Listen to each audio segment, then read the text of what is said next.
हाँ तो नमस्कार मेरे प्यारे बच्चों, कैसे आप सब। हम लोग पुनः हाजिर हुए हैं एक नए YouTube चैनल जिसका नाम है क्वांटम लाइव। और इस क्वांटम लाइव के में हम लोग अब 12th का एवं 11th का साइंस का मैथ, फिजिक्स, केमिस्ट्री और बायोलॉजी सारा सब्जेक्ट का तैयारी अब आपका धुरंधर तरीके से होगा। धुरंधर तरीके का मतलब क्या, अब हम लोग एक धुरंधर सीरीज चलाएंगे क्लास 11th और 12th के लिए, और सारा सब्जेक्ट का चलाएंगे। अभी हम लोग सारा सब्जेक्ट का कर रहे हैं, फिजिक्स का भी कर रहे हैं, केमिस्ट्री का भी कर रहे हैं, बायोलॉजी का भी कर रहे हैं, और कुछ ही दिनों बाद जो है इंग्लिश और हिंदी को भी इसमें ऐड कर देंगे। तो सभी सर आपको एकदम प्रॉपर ढंग से गाइड करेंगे और बोर्ड में इस बार धुरंधर बन करके तहलका मचाएंगे। ठीक है, तो आज हम आपको पढ़ाएंगे केमिस्ट्री क्लास 11th का। ऐसे ही क्लास 12th का भी हम लोग वीडियो अपलोड करेंगे। ठीक है, आप अगर आप इस चैनल पर नए हैं तो जल्दी से चैनल को सब्सक्राइब भी कर लेंगे, क्योंकि सारा क्लास 11th और क्लास 12th का आपको वीडियो इस चैनल पर आपको मिलने वाला है, और आप एक प्रॉपर सीरीज में मतलब 1 बाय 1 लेक्चर करके आप इसको पढ़ते चले जाएंगे। ठीक है, तो चलिए हम लोग शुरू करते हैं। आज का जो लेक्चर है हम लोग का क्लास 11th का some basic concept of chemistry, मतलब कि क्लास 11th का फर्स्ट चैप्टर, जिसमें हम लोग देखें केमिस्ट्री का इंट्रोडक्शन। इंट्रोडक्शन मतलब क्या कि केमिस्ट्री का उत्पत्ति कहाँ से हुआ, केमिस्ट्री वर्ड आया कहाँ से, केमिस्ट्री हम लोग पढ़ते क्यों हैं। ठीक है, इन सब चीज़ों के बारे में। और आज के ही लेक्चर में इसमें हम लोग पढ़ लेंगे सॉलिड क्या होता है, लिक्विड क्या होता है, गैस क्या होता है, इसका प्रॉपर्टीज़ क्या होता है। ठीक है, चलिए हम लोग शुरू करते हैं 1 बाय 1, एकदम बेसिक से समझते हैं। और आज के बाद से आपको केमिस्ट्री में दिक्कत होना एकदम मुश्किल हो जाएगा। एकदम मुश्किल होने का मतलब मुश्किल होना, दिक्कत ना के बराबर होगा। आज से सब कुछ आसान होगा, क्योंकि हम लोग आज से जो पढ़ने वाले हैं एकदम बेसिक तरीके से एकदम शुरू से पढ़ने वाले हैं। चलिए हम लोग शुरू करते हैं। केमिस्ट्री का फर्स्ट चैप्टर क्लास 11th का चैप्टर का नाम है some basic concept of chemistry. तो इसमें हम लोग सबसे पहले देखेंगे क्या, सबसे पहले हम लोग इंट्रोडक्शन देखेंगे केमिस्ट्री का। तो पहला सवाल आएगा कि आपके सामने कि केमिस्ट्री हम लोग कहेंगे किसको, क्या कहेंगे, केमिस्ट्री किसको कहेंगे। तो केमिस्ट्री बेसिकली हम लोग कहते हैं जिसमें हम लोग मैटर्स के बारे में पढ़ते हैं। मैटर्स दैट मीन्स क्या कि पदार्थ के बारे में हम लोग स्टडी करते हैं। पदार्थ क्या होता है, आगे हम लोग उसको डिस्कस करेंगे पदार्थ क्या होता है। वैसे क्लास 9th में आप लोग पढ़ चुके हैं। कोई पदार्थ हम लोग कहते हैं जिसमें द्रव्यमान होता है और स्थान गिरता है। दुनिया को कोई भी चीज़ होगा जिसमें द्रव्यमान होगा, स्थान गिरेगा, उसको क्या कहेंगे, पदार्थ कहेंगे। और उन्हीं पदार्थ के बारे में हम लोग स्टडी करेंगे, उन्हीं पदार्थ के बारे में हम लोग पढ़ेंगे। और पदार्थ का गुण क्या होता है, पदार्थ का स्ट्रक्चर कैसा होता है, और एक पदार्थ अगर दूसरे पदार्थ के साथ में रिएक्शन करता है तो उससे नया कोई चीज़ क्या बनता है। ठीक है, इन सब के बारे में हम लोग कहाँ पढ़ेंगे, केमिस्ट्री में। तो उसको हम लोग क्या कहें, जैसे डेफिनेशन हम लोग लिखें, साइंस का वैसा ब्रांच है जिसमें हम लोग पदार्थ के बारे में पढ़ेंगे, पदार्थ का संरचना के बारे में पढ़ेंगे, पदार्थ का संगठन दैट मीन्स क्या होता है, कंपोजिशन, मिलावट, क्या क्या चीज़ इसमें कंपोजिशन है, पदार्थ का संगठन, पदार्थ के बीच होने वाले अभिक्रियाओं के बारे में स्टडी करते हैं, उसी को हम लोग क्या कहते हैं, केमिस्ट्री। सिंपल सा समझ लीजिए आप। अगर आपको इतना चीज़ अगर याद ना भी रहता है, पूछेगा केमिस्ट्री में हम लोग क्या पढ़ेंगे, एक लाइन में आप कह सकते हैं कि केमिस्ट्री में हम लोग पदार्थों के बारे में पढ़ेंगे। पदार्थों के बारे में मतलब क्या कि जिसमें द्रव्यमान होगा और जो स्थान घेरेगा, उन सब चीज़ों के बारे में केमिस्ट्री में हम लोग स्टडी करने वाले हैं। तो हम लोग का बात आता है कि सर केमिस्ट्री वर्ड जो आया वो कहाँ से आया। ठीक है, केमिस्ट्री वर्ड जैसे फिजिक्स का वर्ड फ्यूसिस से आया। ठीक है, तो वैसे केमिस्ट्री का वर्ड कहाँ से आया, तो केमिस्ट्री जो था पहले अरबिक वर्ड से आया है। अरबिक वर्ड था एक अल्कीमिया, क्या था, अल्कीमिया। फिर बाद में उसको ट्रांसफॉर्म करके जो है मिस्र शब्द से निकाला गया, उसको जिसको पढ़ते हैं हम लोग कीमिया। पहले एक अरबिक वर्ड था, पहले अरबिक वर्ड को, अरबिक वर्ड में इसको कहते हैं हम लोग अल्कीमिया। क्या कहते हैं इसको, अल्कीमिया कहते हैं। उसी को ट्रांसफॉर्म करके बाद में जो है मिस्र शब्द से बनाया गया। मिस्र शब्द जो होता है कीमिया, कीमिया का मतलब होता है काला मिट्टी। क्या होता है, कीमिया का मतलब काला मिट्टी। जैसे हम लोग लिखे हुए केमिस्ट्री शब्द की उत्पत्ति मिस्र शब्द, मतलब इजिप्ट का एक वर्ड है, इजिप्ट का वर्ड है क्या, कीमिया। अगर अरबिक वर्ड में जाएंगे तो कहेंगे अल्कीमिया। क्या कहेंगे, अरबिक वर्ड में अल्कीमिया कहेंगे। वही अगर हम लोग मिस्र शब्द करेंगे, इजिप्ट के वर्ड में कहेंगे तो कहेंगे कीमिया से हुई है, जिसका मतलब क्या होता है बच्चों, काला मिट्टी होता है। क्या होता है, जिसका मतलब काला मिट्टी होता है, जिसका मतलब क्या होता है, काला मिट्टी होता है। इसको एकदम ध्यान में रखना है, जिसका मतलब क्या होता है, काला मिट्टी होता है। आप एकदम विशेष ध्यान रखेंगे। अगर आपसे यह पूछा जाएगा कि फादर ऑफ मॉडर्न केमिस्ट्री, मतलब आधुनिक रसायन का पिता कौन है, तो कहेंगे आधुनिक रसायन का पिता जो है वो क्या है, लेवोइजर है। क्या है, लेवोजियर है। क्या पढ़ेंगे इसको, लेवोजियर पढ़ेंगे। ठीक है, आगे हम लोग बढ़ते हैं। नेक्स्ट हम लोग का कि क्लासिफिकेशन ऑफ केमिस्ट्री, मतलब केमिस्ट्री का कितना टाइप होता है। वैसे बहुत सारा टाइप होता है, लेकिन मेन टाइप जो होता है हम लोग का, मेन टाइप होता है physical chemistry, organic chemistry, inorganic chemistry, bio chemistry, industrial chemistry, analytical chemistry और स्टूडियो केमिस्ट्री। और ढेर सारा और भी टाइप्स का है, लेकिन हम लोग का बेसिक जो टाइप है हम लोग का जो जिसको पढ़ना होता है, हम लोग को फिजिकल केमिस्ट्री पढ़ना होता है, ऑर्गेनिक केमिस्ट्री पढ़ना पड़ता है, इनऑर्गेनिक केमिस्ट्री पढ़ना पड़ता है। जैसे फिजिकल केमिस्ट्री को हम लोग कहते हैं भौतिक रसायन, क्या कहते हैं इसको, भौतिक रसायन, ठीक है। और ऑर्गेनिक को कहेंगे हम लोग कार्बनिक रसायन, कार्बनिक रसायन। और इनऑर्गेनिक को कहेंगे हम लोग अकार्बनिक रसायन, अकार्बनिक रसायन। बायोकेमिस्ट्री को जैव रसायन, जैव रसायन, ठीक है। इंडस्ट्रियल को औद्योगिक रसायन, ठीक है। एनालिटिकल को विश्लेषणात्मक रसायन, क्या कहेंगे, विश्लेषणात्मक। स्टूडियो को तो ये है हम लोग का मेन जो पार्ट हम लोग को पढ़ना है, तो वो मेन पार्ट पढ़ना है हम लोग को ये तीन, फिजिकल केमिस्ट्री, ऑर्गेनिक केमिस्ट्री और इनऑर्गेनिक केमिस्ट्री। ये तीन पार्ट को हम लोग विशेष रूप से पढ़ना है। क्या करना है, विशेष रूप से पढ़ना है फिजिकल केमिस्ट्री, ऑर्गेनिक केमिस्ट्री और किसको, इनऑर्गेनिक केमिस्ट्री को, ठीक है।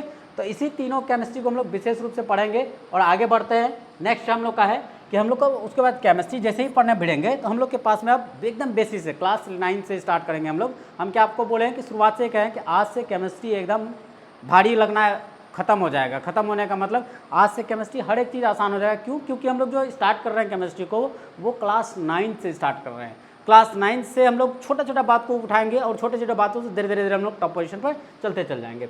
जैसे हम लोग का यूनिवर्स है, हम लोग का जो यूनिवर्स है दो चीज़ों से मिलकर के बना हुआ है। एक होता है बेटा मैटर और दूसरा होता है एनर्जी। क्या होता है, एक होता है मैटर, दूसरा एनर्जी। मैटर को हम लोग हिंदी में कहते हैं पदार्थ, या दूसरा भी नाम होता है इसका द्रव्य। या तो पदार्थ कहेंगे या तो क्या कहेंगे, द्रव्य। और दूसरा एनर्जी, दो चीज़ों से मिलकर के बना हुआ है। क्या किससे, पदार्थ या द्रव्य कह सकते हैं या फिर एनर्जी, दो चीज़ों से मिलकर के। अब इसी पर मेन हम लोग को चर्चा करना है। किस पर चर्चा करना है, मैटर पर ही चर्चा करना है। क्योंकि केमिस्ट्री का डेफिनेशन ही है, परिभाषा ही है कि केमिस्ट्री साइंस का वैसा ब्रांच होगा जिसमें हम लोग पदार्थ के बारे में स्टडी करेंगे। किसके बारे में स्टडी करेंगे, पदार्थ के बारे में। तो पदार्थ के बारे में ही हम लोग को बेसिक पूरा एकदम छोटा छोटा बात से, यहाँ केमिस्ट्री का जो शुरुआत होता है बस यहीं से होता है। यहाँ से आपको क्या करना है, शुरू कर देना है पढ़ना। जैसे हम लोग पहले हम लोग जो हेडिंग लगाए हैं, पहला बात है कि पदार्थ किसको कहेंगे। मैटर को हम लोग हिंदी में कहेंगे पदार्थ, या इसी को हम लोग दूसरा शब्द में भी कहेंगे क्या, द्रव्य। क्या कहेंगे, द्रव्य। तो एकदम साधारण सा है, पदार्थ या फिर द्रव्य किसको कहेंगे, जिसमें द्रव्यमान होगा। दुनिया का कोई भी चीज़ आप देख लीजिए, जिसमें द्रव्यमान होगा और स्थान घेरेगा। क्या करेगा, स्थान घेरेगा, उसको ही हम लोग क्या कहेंगे। तो उसका डेफिनेशन क्या लिखेंगे, वे सभी चीज़ या वस्तु जिसमें द्रव्यमान, बच्चों यहाँ द्रव्यमान हो गया है, इसको कट करके आप क्या कर लेंगे, द्रव्यमान लिखेंगे। जिसमें क्या होगा, द्रव्यमान होगा तथा स्थान को घेरेगा, उसी को हम लोग क्या कह देंगे, पदार्थ। तो आपके नज़र में जितना भी चीज़ है जिसमें द्रव्यमान होगा और स्थान घेर रहा है, तो उसको आप क्या कह सकते हैं, ये पदार्थ है। क्या कहेंगे, पदार्थ है। जैसे हम लोग फैन ले सकते हैं, बेंच ले सकते हैं, चेयर ले सकते हैं, बुक ले सकते हैं, बाइक ले सकते हैं। कुछ भी आपके नज़र के सामने में जो भी आपको दिख रहा है, पहले तो आप अपने आप को ही देख लीजिए। पहले आप ही क्या है, पदार्थ है। क्योंकि आपका भी कुछ ना कुछ मास होगा, द्रव्यमान होगा, और आप जहाँ भी बैठेंगे, जहाँ भी खड़े होंगे, वहाँ का क्या करेंगे, स्थान को घेर लेंगे। तो पहले तो आप ही पदार्थ हैं। आपके आसपास की चीज़ों को आप देख सकते हैं। आप अब अपने जब आसपास के चीज़ों को देखेंगे तो आप देखेंगे कि सब के सब क्या है, पदार्थ है। सब में द्रव्यमान है और स्थान घेर रहा है, ठीक है। तो ये तो हो गया कि पदार्थ। अगर कोई पूछेगा पदार्थ किसको कहेंगे, तो कहेंगे कोई भी दुनिया का चीज़ होगा जिसमें द्रव्यमान होगा, मतलब जिसको नापो तो नाप सकते हैं। उसके बाद जिसमें द्रव्यमान होगा और स्थान घेरेगा, उसी को हम लोग क्या कह देंगे, पदार्थ कह देंगे। आया समझ में बात, ठीक है। चलिए आगे बढ़े हम लोग। नेक्स्ट है हम लोग का प्रॉपर्टीज ऑफ मैटर, पदार्थ के गुण। पदार्थ के गुण मतलब पदार्थ का कौन कौन सा कैरेक्टरिस्टिक्स होता है, कौन कौन सा गुण होता है, इसको हम लोग डिस्कस करते हैं, ठीक है। तो पदार्थ का कैरेक्टरिस्टिक्स में पहला लिखे हुए हैं, पदार्थ छोटे छोटे कणों से मिलकर बने होते हैं। जैसे इसको समझने के लिए हम लोग, सर कैसे पता चलेगा कि पदार्थ छोटे छोटे कणों से मिलकर के बना होता है, तो आपको क्या करेंगे, एक ठो ला देंगे ईंट समझते हैं, ईंट ला के दे देंगे, और हथौड़ी ला करके दे देंगे पतकिलवा वाला, कहेंगे इसको चूर दीजिए पकड़ के। चूरने का मतलब क्या, इसको आप जितना थोकस सकते हैं पकड़ के। थोकसने का मतलब क्या है, कूट दीजिए पकड़ करके। पतकिलवा हथौड़ी दे रहा है, पतकिलवा हथौड़ी से दे हथौड़ी मारते जाएंगे। क्या करेंगे, दे हथौड़ी देते जाएंगे, और तब तक उसको कूटेंगे जब तक उसको थोड़ा तो धूल में ना चेंज हो जाए, मतलब बहुत ज़्यादा छोटा छोटा पार्टिकल्स में चेंज ना हो जाए। तो क्या हम लोग ईंट दिए थे, ईंट को ही आप तोड़ करके बहुत छोटा छोटा धूल में चेंज कर दिए, कहेंगे हाँ सर। तो क्या उसी को पलटी मार करके हम लोग ये भी शब्द कह सकते हैं, उसी छोटा छोटा कण से मिल करके बना हुआ था वो ईंट। और क्या ईंट पदार्थ होता है, तो कहेंगे हाँ सर ईंट पदार्थ होता है। तो इसीलिए हम लोग बोल सकते हैं कि पदार्थ जो होता है वो क्या होता है, छोटा छोटा कण से मिलकर के बना होता है। सर कुछ देर पहले आप कहे कि हम लोग पदार्थ हैं, हाँ बिल्कुल पदार्थ हैं। तो हम लोग का जो बॉडी का सबसे छोटा पार्ट जो होता है, स्मॉलेस्ट यूनिट ऑफ हम लोग का बॉडी जो होता है वो क्या होता है, सेल्स होता है। क्या होता है, सेल होता है। सेल ढेर सारा सेल है, बहुत सारा सेल से मिलकर के हम लोग का बॉडी बना हुआ है। तो हम लोग सेल को क्या कहते हैं, पार्टिकल्स कह देंगे। क्या कह देंगे, पार्टिकल्स कह देंगे। तो हम लोग बोल सकते हैं यहाँ से कि कोई भी चीज़ होता है वो क्या होता है, छोटा छोटा कण से मिलकर के बना होता है। बाद में उसी को क्या कहा गया कि ये परमाणु है। क्या कहा गया उसको, परमाणु है। ठीक है। दूसरा हम लोग के पास में पदार्थ के कण के बीच में खाली स्थान पाया जाता है। तो पदार्थ के कण के बीच में सर खाली स्थान कैसे पता चलेगा, तो पदार्थ के कण के बीच में खाली स्थान पाया जाता है। उसके लिए क्या करेंगे, एक आप ग्लास ले लेंगे। ठीक है, जल्दी से अगर आपके पास में ग्लास है तो ग्लास ला करके अपने आप पास रखिए, उसमें पानी भर लीजिए। पानी भरने के बाद में क्या करेंगे, पानी जहाँ तक भरा हुआ है वहाँ तक क्या करेंगे, आप चिन्ह लगा लेंगे। ठीक है, वहाँ तक क्या करेंगे, आप मार्क कर लेंगे। मार्क क्या करेंगे सर, यहाँ तक मार्क कर दिए, लीजिए मार्क कर दिए। मार्क कर दिए, इसका मतलब है कि यहाँ तक क्या भरा हुआ है, पानी भरा हुआ है। भाग करके जाएंगे किचन, किचन से लाएंगे हम लोग नमक या चीनी। क्या लाएंगे, नमक या चीनी। नमक या चीनी ला करके 1 चम्मच नमक या चीनी ला करके इसमें डिजॉल्व करा देंगे, मतलब इसमें हम लोग घुला देंगे। जैसे ही घुलाएंगे तो क्या ये पानी का लेवल यहाँ था पहले, अब ये पानी का लेवल यहाँ पहुँच जाएगा। क्या ये पानी का लेवल यहाँ था, अब ये पानी यहाँ का लेवल तक पहुँच जाएगा, कहेंगे नहीं पहुँचेगा। क्यों नहीं पहुँचेगा, क्योंकि इसमें जो वाटर मॉलिक्यूल्स था, कौन था इसमें, वाटर मॉलिक्यूल्स था। वाटर मॉलिक्यूल्स के बीच में भी ढेर सारा छोटा छोटा कण है, और छोटा छोटा कण है, ढेर सारा मॉलिक्यूल्स है, तो उसके बीच में भी खाली स्थान पाया जाता है। उसी खाली स्थान में ये जो आप चीनी का पार्टिकल्स होगा जाकर के बैठ जाएगा। जस्ट लाइक जैसे हम लोग ले लें एग्जाम्पल कि हम लोग का क्लास में जो है वो सपोज दैट बैठने का 200 का कैपेसिटी है। अब बुला लिए हम 500 बच्चा को, क्या उसमें हटेगा, नहीं घुस पाएगा। अब वही अगर कहें 200 का कैपेसिटी है, अगर हमारे क्लास में 10 बच्चे बैठे हुए हैं, बाकी तो स्पेस खाली है, बाकी अगर स्पेस खाली है तो क्या अदर बच्चा भी आकर के बैठ सकता है, कहेंगे हाँ सर बिल्कुल बैठ सकता है। तो सेम सिचुएशन होता है यहाँ भी। देखिए पानी जो होता है, पानी के वाटर मॉलिक्यूल्स के बीच में ढेर सारा खाली जगह पाया जाता है। ठीक है, उसी खाली जगह में चीनी का पार्टिकल्स आकर के बैठ जाता है। हाँ, लेकिन अगर आप ज़्यादा मात्रा में अगर चीनी को घुलाएंगे तो आप कहेंगे सर 4-5 चम्मच अगर मिला दें, तो अगर 4-5 चम्मच अगर आप मिलाते हैं तो वाटर का जो लेवल यहाँ तक आप चिन्ह लगाए थे, यहाँ से क्या होगा, बढ़ जाएगा। जैसे ही बढ़ेगा कहेंगे सर अब उसमें खाली जगह नहीं है। लेकिन उससे पहले जो आप 1 चम्मच जो मिलाए थे, अच्छी तरह से घुला दिए थे, घुलाने के बाद क्या हुआ था, उसके अंदर में जाकर के बैठ गया था, पानी का लेवल ऊपर नहीं हुआ था। पानी का लेवल अगर ऊपर नहीं हुआ तो इट मीन्स क्या, कि इसके अंदर में खाली स्थान था। और भी ले सकते हैं हम लोग, ईंट जो देखते हैं वो सूखा ईंट लीजिए और 1 चुल्लू पानी लीजिए, पानी लेकर उसमें रखिए। जैसे ही पानी देंगे ईंट पानी पीना स्टार्ट कर देगा। क्या कर देगा, पानी पीना स्टार्ट कर देगा। मतलब पानी पिला नहीं रहे उसको हम लोग, क्योंकि ईंट जो होता है वो सॉलिड स्टेट में होता है, ठोस अवस्था में होता है, और ईंट में जो है ढेर सारा छोटा छोटा पार्टिकल्स होता है, उसके बीच में खाली स्थान होता है। जैसे ही आप पानी को डालते हैं उसमें, वो पानी क्या करता है, उसके खाली स्थान में जाकर के बैठ जाता है। ठीक है, तो यहाँ से हम लोग कह सकते हैं कि पदार्थ के कण के बीच में क्या होता है बच्चों, खाली स्थान पाया जाता है। ठीक है, नेक्स्ट हम लोग का है कि पदार्थ के कण गतिशील होते हैं। कहीं देखे हैं क्या पदार्थ के कण गतिशील होते हैं, नहीं देखे होंगे। ठीक है, तो चलिए हम आपको दिखाते हैं। वही करेंगे सेम चीज़, हम लोग 1 गिलास पानी भर लेंगे अच्छे से। भरने के बाद क्या करेंगे, कुछ देर तक छोड़ देंगे उसको रेस्ट में जाने के लिए।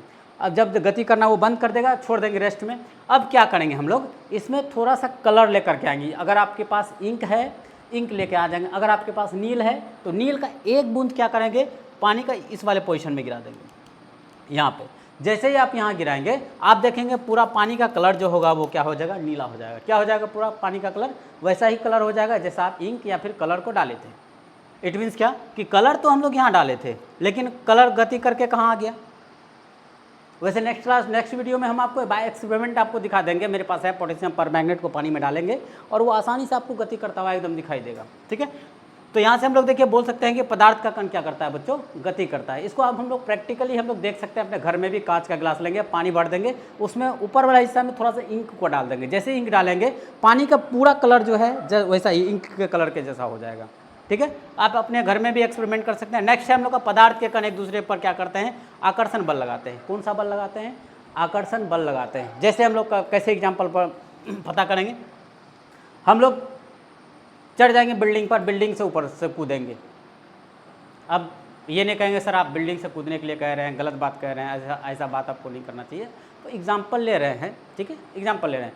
कूदेंगे तो हम लोग कहाँ आएंगे, नीचे की तरफ आएंगे। नीचे कौन खींच रहा है, ग्रेविटी खींच रहा है। तो पृथ्वी क्या हम लोग के पास में पदार्थ है और हम लोग भी क्या है, पदार्थ है। हम लोग कूदे तो कौन खींचा, पृथ्वी, क्योंकि उसका गुरुत्वाकर्षण बल क्या है, उसका आकर्षण पावर क्या है, ज़्यादा है। हम लोग का आकर्षण पावर क्या है, कम है, क्योंकि उसका मास ज़्यादा है। कोई भी बॉडी का मास जितना ज़्यादा होगा उसका आकर्षण पावर भी क्या होगा, ज़्यादा होगा। हम लोग अगर अपने पृथ्वी से तुलना अगर कर दें मास का तो लगभग ना के बराबर, मतलब एक कीड़ा मकोड़ा के भी समान भी नहीं रहेंगे।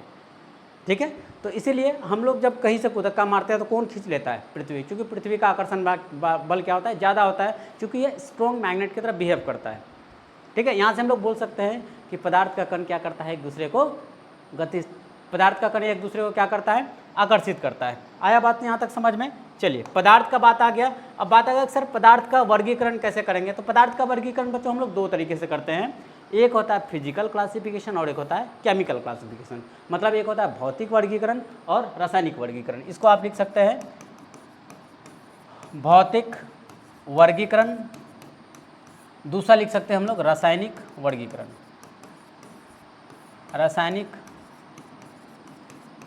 वर्गीकरण, ठीक है, क्या लिखेंगे, भौतिक वर्गीकरण और रासायनिक वर्गीकरण। तो भौतिक वर्गीकरण के आधार पर भौतिक वर्गीकरण जो करते हैं हम लोग, फिजिकल क्लासिफिकेशन जो करते हैं वो हम लोग भौतिक अवस्था के आधार पर करते हैं। किसके आधार पर करते हैं, भौतिक अवस्था के आधार पर। जब हम लोग भौतिक अवस्था के आधार पर पदार्थ को क्लासीफाई करते हैं तो हम लोग को 5 टाइप का मिलता है। एक तो मिलता है ठोस, दूसरा द्रव, तीसरा गैस, चौथा प्लाज्मा और पांचवा क्या मिलता है बच्चों, बोस-आइंस्टीन कंडेंसेट। क्या मिलता है, बोस-आइंस्टीन कंडेंसेट। उसी को हम लोग क्या कहते हैं बच्चों, बोस-आइंस्टीन कंडेंसेट। ई है बच्चों, ई है, BAC भी कहते हैं शॉर्टली। ठीक है, तो हम लोग 1 बाय 1 हम लोग इसको डिस्कस करते हैं। पहले ठोस को डिस्कस करते हैं, फिर द्रव को, गैस को, प्लाज्मा को और बोस-आइंस्टीन कंडेंसेट को अब डिस्कस करेंगे। ठीक है, चलिए हम लोग शुरू करते हैं। फर्स्ट है हम लोग के पास में सॉलिड, मतलब ठोस किसको कहेंगे, ठोस किसको कहेंगे, तो ठोस कहेंगे बच्चों, ऐसे आप 9th और 10th क्लास में पढ़े होंगे कि पदार्थ का वैसा अवस्था होता है जिसका आयतन और आकार क्या होता है, निश्चित होता है। क्या होता है, आयतन और आकार निश्चित होता है। लेकिन हम लोग जो पढ़ेंगे वो पढ़ेंगे हम लोग किसके बेसिस पर, हम लोग पढ़ेंगे यहाँ आकार और आयतन के बेसिस पर नहीं पढ़ेंगे, हम लोग पढ़ेंगे पदार्थ का गुण के बेसिस पर। पदार्थ का लास्ट वाला गुण हम लोग पढ़े थे, पदार्थ का कण क्या करता है, आकर्षण बल एक दूसरे पर लगाता है। ठीक है, तो यहाँ आएगा कि पदार्थ का वैसा अवस्था होगा जिसके कणों के बीच में क्या होगा, प्रबल अंतराण्विक आकर्षण बल पाया जाता है। उसी को हम लोग क्या कहते हैं, ठोस कहते हैं। ठीक है, अब देखिए प्रबल अंतराण्विक आकर्षण बल क्या होता है, अभी हम लोग पढ़े, देखिए अभी हम लोग पढ़े लास्ट वाला पॉइंट, पदार्थ के कण एक दूसरे पर क्या करते हैं बच्चों, आकर्षण बल लगाते हैं। तो ये आकर्षण बल या तो ज़्यादा होगा या तो कम होगा। क्या होगा, ये या तो ज़्यादा होगा या तो कम होगा। अगर बहुत ज़्यादा आकर्षण बल अगर कण के बीच में लगता है तो कहेंगे वो ठोस अवस्था होता है। अगर कम आकर्षण बल लगता है तो कहेंगे द्रव अवस्था में आएगा। अगर ना के बराबर लगभग लगेगा आकर्षण बल तो कहेंगे वो गैसीय अवस्था में होगा। ठीक है, आया समझ में। जैसे एग्जाम्पल में आप कुछ भी ले सकते हैं, ईंट ले लीजिए, है ना, बेंच ले लीजिए, टेबल ले लीजिए, कुर्सी ले लीजिए, ढेर सारा एग्जाम्पल आप सॉलिड का ले सकते हैं, जो भी आपको एग्जाम्पल है। ठीक है, ईंट, गिट्टी, पत्थर जो भी ले सकते हैं। नेक्स्ट अगला है हम लोग के पास में प्रॉपर्टीज ऑफ सॉलिड। क्या है, प्रॉपर्टीज ऑफ सॉलिड। तो इसमें लिखा हुआ है इसका आयतन तथा आकार क्या होता है बच्चों, निश्चित होता है। अब देखिए आयतन और आकार निश्चित क्यों होता है, तो आप सिंपल एकदम एग्जाम्पल से समझ सकते हैं। देखिए जब आकर्षण बल बहुत ज़्यादा होता है तो आकर्षण बल बहुत ज़्यादा होने के कारण कण का जो अरेंजमेंट होता है बच्चों बहुत नज़दीक में होता है। बहुत अधिक नज़दीक में होने का मतलब एक कण दूसरे कण के काफ़ी ज़्यादा पास में आकर के व्यवस्थित हो जाता है। मतलब एक दूसरे के पास आकर के व्यवस्थित होने का मतलब एक दूसरे के काफ़ी ज़्यादा पास में सटा हुआ रहता है। क्यों, ड्यू टू आकर्षण बल। क्या है, ड्यू टू अंतराण्विक आकर्षण बल। और अंतराण्विक आकर्षण बल होने के कारण जो है ज़्यादा पास होने के कारण जब इस पर हम लोग फोर्स लगाएंगे, जब इस पर क्या करेंगे, फोर्स लगाएंगे, इसको हम लोग डाइवर्ट नहीं कर पाएंगे, मतलब इसको धक्का नहीं दे पाएंगे। इसको फोर्स जैसे ही लगाएंगे, इस पर फोर्स लगाएंगे, ये भी कण किस पे लगा देगा, फोर्स इस पे लगा देगा, जिसके कारण ये इस पे लगाएगा, ये इस पे लगाएगा। इस तरह से क्या होगा, इसका हम लोग शेप को चेंज नहीं कर सकते, इसको खिसका नहीं सकते। अगर हाँ खिसका देते तब जब इसके बीच में खाली स्थान रहता, खाली स्थान रहता है सॉलिड में भी, लेकिन लगभग ना के बराबर, बहुत कम स्थान रहता है। ठीक है, इसलिए इसका आयतन हम लोग क्या बोलते हैं, इसका आयतन क्या होता है बच्चों, निश्चित होता है। और आकार भी क्या होगा, निश्चित होगा। कारण अंतराण्विक आकर्षण बल ज़्यादा होता है। अंतराण्विक आकर्षण बल ज़्यादा होने के कारण इसका कण एक दूसरे के काफ़ी ज़्यादा पास पास में आकर के व्यवस्थित होते हैं। ठीक है। दूसरा है, इसके कणों के बीच की दूरी क्या होती है बच्चों? काम नहीं लिखेंगे बच्चों, कम होती है। इसके कण का बीच का दूरी क्या होगा? कम। आप सिंपल समझ सकते हैं, अगर अंतराण्विक आकर्षण बल ज़्यादा तो क्या दूर में रहने देगा? कहेगा आ जाओ भाई पास में, तो पास पास आकर के रहेगा। अगर पास पास में आकर रहेगा, क्या दो कण के बीच का दूरी ज़्यादा होगा? नहीं, बहुत कम होगा। तो उसी को लिखा हुआ है, इसके कण के बीच की दूरी क्या होती है? बहुत कम होती है। अब बात आता है सर इसका डेंसिटी जो है उच्च होता है। कैसे पता चला डेंसिटी उच्च होता है? देखिए डेंसिटी ये सब जो लिखा जाता है, डेंसिटी, क्वथनांक, गलनांक, ये कंपेयर करके लिखा जाता है। किसके कंपैरिजन में? गैस और द्रव के कंपैरिजन में। किसका? सॉलिड का ज़्यादा होता है। कारण अब देखिए, अगर हम लोग ऐसा ले रहे हैं सॉलिड, तो द्रव का कहानी कुछ ऐसा होगा। द्रव में कण का जो अरेंजमेंट होगा ऐसा होगा, इसका कण दूर दूर में होगा। ठीक है। और गैस में अगर लेंगे तो बहुत दूर दूर में होगा, बहुत दूर दूर में होगा। तो देखिए कण का संख्या किस में ज़्यादा? अब कण का संख्या कहेंगे सर इसमें ज़्यादा, तो कण का संख्या इसमें ज़्यादा, तो कण का मास इसमें ज़्यादा। डेंसिटी का फॉर्मूला होता है बच्चों मास बाय वॉल्यूम। क्या होता है? Mass by volume. तो लिख सकते हैं हम लोग इसको डेंसिटी डायरेक्टली प्रोपोर्शनल। अगर इसका भी आयतन भी ले लें, इसका भी आयतन भी ले लें, उसका भी आयतन भी, अगर वॉल्यूम अगर कांस्टेंट ले लें तीनों कंटेनर का, तो हम लोग लिख सकते हैं डेंसिटी डायरेक्टली प्रोपोर्शनल किसका हो जाएगा? मास का। और मास का प्रोपोर्शनल होगा तो कण का संख्या इसमें ज़्यादा, उससे कम इसमें, और सबसे कम कण का संख्या किसमें? इसमें। अब देखिए जिसमें कण का संख्या ज़्यादा उसका मास ज़्यादा, अब जिसका मास ज़्यादा और उसका डेंसिटी भी ज़्यादा। इसमें देखिए कण का संख्या कम तो मास भी क्या? कम। मास कम तो डेंसिटी भी क्या? कम। उससे अगर कम का बात करेंगे गैस में, तो इसमें देखिए कण का संख्या कम तो मास कम तो डेंसिटी भी क्या? कम। सेम यहाँ ले सकते हैं हम लोग क्वथनांक। अब देखिए जितना ज़्यादा कण रहेगा उतना ज़्यादा आपको टेम्परेचर प्रोवाइड करना पड़ेगा। इसको ज़्यादा टेम्परेचर देना पड़ेगा, इसमें उससे कम टेम्परेचर देना पड़ेगा, इसमें सबसे कम टेम्परेचर देना पड़ेगा। इसलिए लिखे हैं इसका क्वथनांक क्या होता है बच्चों? उच्च होता है। किसका? तो सॉलिड का। किसका? सॉलिड का। ये हम लोग का क्या है? लिक्विड है, और ये क्या है? हम लोग का गैस है। कंपेयर करके लिखते हैं एकदम ध्यान से। उसका इसका गलनांक क्या होगा बच्चों? उच्च होगा। गलनांक मतलब अगर आप इसको गलाना है, मतलब ठोस अवस्था से द्रव अवस्था में चेंज करना है, तो टेम्परेचर इसको ज़्यादा देना पड़ेगा, उससे कम इसको टेम्परेचर देना पड़ेगा, और सबसे कम किसको टेम्परेचर देना पड़ेगा? इसको देना पड़ेगा। नेक्स्ट आता है यह कठोर होते हैं, मतलब रिजिड होते हैं। रिजिड होने का मतलब क्या? आप किसी भी कण पर अगर फोर्स लगाएंगे आप धक्का नहीं दे पाएंगे। इसको धक्का दे करके एक कण पे धक्का लगाएंगे, ऐसा नहीं होगा कि दूसरा कण भी अपने आप को धक्का लगा करके उसको आगे बढ़ा देगा, नहीं करेगा। अब अगर आप एक कण को धक्का लगाए तो ये भी क्या करेगा? इस पर धक्का लगा देगा। मतलब न्यूटन का तीसरा नियम यहाँ काम कर देगा। जस्ट लाइक आप दीवार को धक्का मार दीजिए, दीवार को धक्का मारेंगे तो दीवार नहीं गिरेगा, क्या करेगा? अब ऐसा नहीं कि कहेंगे सर हम जेसीबी ला के गिरा देंगे, जेसीबी का बात नहीं कर रहे हैं। ठीक है। तो इसको हम लोग क्या कर सकते हैं? कंप्रेस नहीं कर सकते हैं। कंप्रेस क्यों नहीं कर सकते हैं? तो कहेंगे कि कंप्रेस इसलिए नहीं कर सकते हैं क्योंकि इसके कण के बीच में अंतराण्विक आकर्षण बल ज़्यादा होता है। अंतराण्विक आकर्षण बल अगर ज़्यादा होगा तो एक कण दूसरे कण से सटा हुआ रहेगा, एक कण दूसरे कण से काफ़ी सटा हुआ रहेगा। जैसे ही दबाएंगे वो बगल वाला भी कण कहेगा भाई तुमको दिखाई नहीं दे रहा है, बगल में हम भी हैं। वो भी क्या कर देगा? न्यूटन का तीसरा नियम लगा देगा। न्यूटन का तीसरा नियम जैसे ही लगाएगा, इस पर ये धक्का लगाएगा, ये पड़ोसी भी इस पर धक्का लगाएगा। वो कहेगा कि नहीं तुमको इधर जगह नहीं है, इधर नहीं देंगे जाने के लिए। अगर जगह खाली होता, वही अगर द्रव के केस में एक कण को धक्का मारेंगे तो क्या करेगा? इतना दूर तक वो रिप्लेस होगा। ठीक है। तो यहाँ से देखिए इसको हम लोग क्या कर सकते हैं? कंप्रेस नहीं कर सकते। एग्जांपल ले लेंगे, ईटा को आपको दे दें कंप्रेस करने के लिए। कंप्रेस का मतलब होता है कि आप उसको दबा नहीं सकते। ठीक है। नेक्स्ट का हम लोग अगर बात करें लिक्विड, द्रव। ठीक है।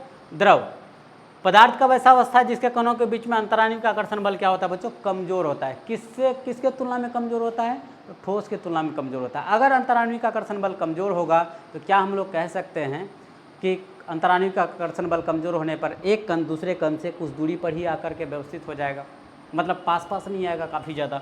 तो उसी के बेसिस पर हम लोग क्या करते हैं? प्रॉपर्टीज लिखते हैं इसका। जैसे प्रॉपर्टीज ऑफ लिक्विड में क्या लिखें? इसका आयतन क्या होता है? निश्चित, लेकिन आकार क्या होता है? अनिश्चित होता है। मतलब ये कि अगर 10 लीटर वाला बाल्टी में अगर पानी लेकर के जाएँ, अगर 20 लीटर वाला नाद में अगर उल्टा दें तो वो 10 लीटर ही रह जाएगा। लेकिन जैसा नाद का आकार रहेगा उसी प्रकार का वो आकार ले लेगा। कौन? कोई भी द्रव को अगर लेंगे तो। दूसरा है हम लोग के पास में इसके कण के बीच की दूरी क्या होती है? अधिक होती है। कारण बच्चों क्यों होती है अधिक? क्योंकि इसके कण के बीच में अंतराण्विक आकर्षण बल क्या लगता है? कमजोर होता है। कमजोर मतलब कम लगता है। नेक्स्ट हम लोग का इसका क्वथनांक क्या होता है, निम्न होता है। वैसे कण की संख्या के आधार पर, क्योंकि ठोस के तुलना में द्रव में कण का संख्या क्या होता है बच्चों, कम होता है। कम होने के कारण इसका क्वथनांक, इसको टेम्परेचर कम देना पड़ेगा, टेम्परेचर कम देना पड़ेगा, इसलिए इसका क्वथनांक क्या होगा, ठोस की तुलना में कम होगा।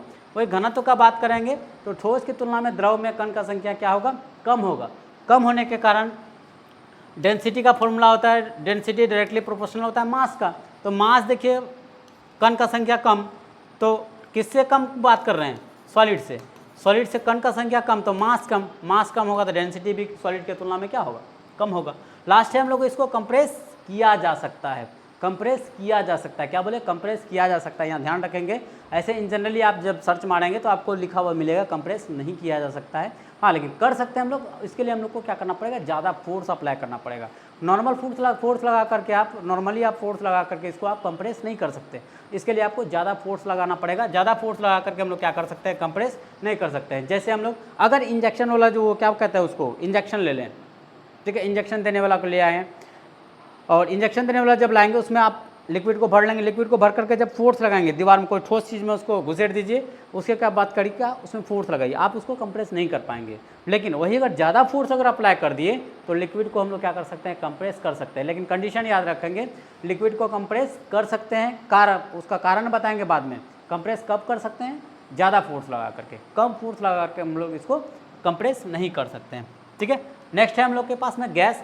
पदार्थ का वैसा अवस्था जिसके कण के बीच का अंतराण्विक आकर्षण बल क्या होता है बच्चों, लगभग नगण्य होता है। क्या होता है, लगभग नगण्य होता है, उसी को क्या कहते हैं, गैस कहते हैं। इसलिए गैस का कण क्या होता है, फ्रीली इधर उधर मूव कर सकता है, घूम फिर सकता है।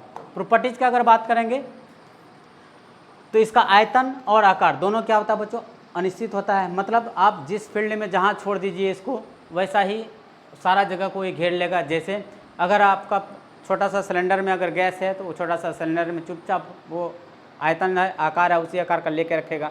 लेकिन आप किसी कमरे में जा कर के रख देंगे तो पूरा कमरा का आयतन को क्या कर लेगा, घेर लेगा, ठीक है। दूसरा हम लोग का, इसके कण के बीच की दूरी क्या होती है बच्चों, बहुत अधिक होती है। कारण इसके अंतराण्विक आकर्षण, इसके कण के बीच में अंतराण्विक आकर्षण बल जो होता है वो लगभग ना के बराबर होता है। जब अंतराण्विक आकर्षण बल लगभग ना के बराबर होगा, इसके कण एक दूसरे से काफ़ी दूर में जा करके व्यवस्थित रहेंगे। एक दूसरे से काफ़ी दूर में जब व्यवस्थित रहेंगे तो हम लोग क्या कह सकते हैं, इसके कण का बीच का दूरी क्या होता है, बहुत अधिक होता है। उसके बाद इसके कण क्या होते हैं बच्चों, स्वतंत्र होते हैं। ऑब्वियसली हम लोग बोल सकते हैं कि अगर कण के बीच में अंतराण्विक आकर्षण बल लगभग ना के बराबर लगेगा, तो क्या कह सकते हैं, ये कण दूसरे कण पे डिपेंड करेगा, नहीं डिपेंड करेगा। इसलिए कहते हैं कि वो कण क्या होता है, गैस का काफ़ी ज़्यादा फ्रीली मूव करता है या फिर स्वतंत्र अवस्था में पाया जाता है। इसको हम लोग क्या कर सकते हैं बच्चों, आसानी से कंप्रेस कर सकते हैं। और इस देखे होंगे जब हम लोग किसी सिलेंडर में गैस को रखते हैं तो वो लिक्विड फॉर्म में रहता है, उसको क्या करता है, हाई प्रेशर और लो टेम्परेचर पर रखा जाता है। ज़्यादा प्रेशर लगा करके और लो, जैसे ही प्रेशर हम लोग कम करते हैं वैसे गैस क्या होता है, बाहर निकलना स्टार्ट हो जाता है, फिर लिक्विड फॉर्म से गैस फॉर्म में चेंज होना स्टार्ट हो जाता है, ठीक है। नेक्स्ट है हम लोग का घनत्व। तो इसका क्या होता है, बहुत कम होता है। क्या होता है, इसका घनत्व बहुत कम होता है। कारण घनत्व कम होने का मतलब क्या, कि डेंसिटी डायरेक्टली प्रोपोर्शनल होता है किसका, मास का। मास देखिए, कण का संख्या गैस में कण कम तो कण का संख्या कम तो मास कम तो डेंसिटी कम। किसके तुलना में डेंसिटी कम, तो कहेंगे सर सॉलिड और लिक्विड की तुलना में कम होता है, ठीक है। कैसा लगा आज का ये वीडियो, आप कमेंट में ज़रूर बताएं। अगर आपको किसी भी तरह का डाउट्स है तो आप कमेंट में उसको भी बताएं। अगर आपको वीडियो अच्छा लगा हो तो भी आप कमेंट करें। अगर आपको कहीं भी और भी तो लगता है कि नहीं सर और इसके बारे में थोड़ा सा बताइए, तो भी कमेंट करें। इससे रिलेटेड जितना भी क्वेश्चन होगा सब करवा देंगे। मिलते हैं हम लोग नेक्स्ट वीडियो में। यहाँ से आगे फिर देखेंगे इतना चीज़ जो पढ़े इससे क्वेश्चन कैसे बनेगा, उसको हम लोग नेक्स्ट वीडियो में कवर करेंगे, ठीक है। चलिए मिलते हैं हम लोग नेक्स्ट वीडियो में। धन्यवाद, थैंक यू।